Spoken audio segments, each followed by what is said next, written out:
চারিদিকে বিয়ের ফুল ফুটিয়াছে, আমার তো এখনো ফোটে নাই। ফুটিবে বলেও ধারণা করা যাইতেছে না। তাহলে কি আমি নিজের অপুষ্পক উদ্ভিদ বলে দিতাম পারি? তাহলে কি নিম্ন শ্রেণীর অপুষ্পক উদ্ভিদ শৈবাল বা থ্যালাফাইটা নাকি আমি? এরা তো জন্মায় জলে, মূল কাণ্ড ডালপালা সব থাকে একসাথে। এদের যৌনাঙ্গতা আবার এককোষী, কখনো স্বভুজী আবার কখনো পরভুজী। এরকম তো নয় আমি। তাহলে মধ্যম শ্রেণীর অপুষ্পক উদ্ভিদ মস বা বায়োফাইটা হতাম পারি আমি। এদের ডালপালা থাকিলেও শিকড় তো এদের থাকে না।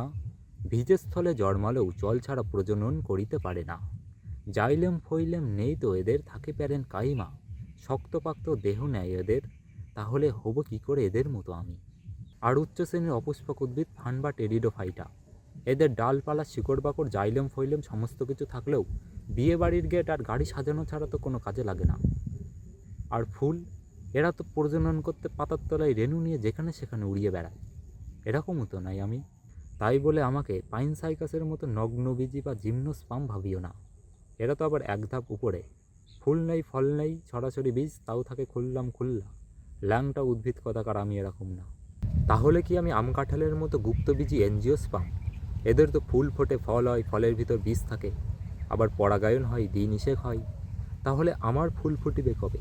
আমি বোধহয় বাঁশ গাছ। বাঁশের তো আবার 100 বছরে একবার ফুল ফোটে, আর ফুল ফুটলেই তো মারা যায়। আবার দেখলাম বাঁশ কোনো গাছই না, এক প্রকারের ঘাস। যদি কখনো আসে এ গাছে মুকুল, যদি ফোটে কখনো বিয়ের ফুল, তবে কি হবে জীবনের সেটি একটি ভুল? যদি কখনো ঘটে সে ফুলে নিষেক, তবে কি থাকিবে জীবনের কোনো অবশেষ? এইমাত্র আপনারা শুনলেন নদীর পাড়ে বসে লেখা বৈজ্ঞানিক কবিতা যদি ফোটে বিয়ের ফুল। কণ্ঠে আমি আশিস, আপনারা দেখছেন জ্ঞানতুলি, বিজ্ঞানের ঝুলি।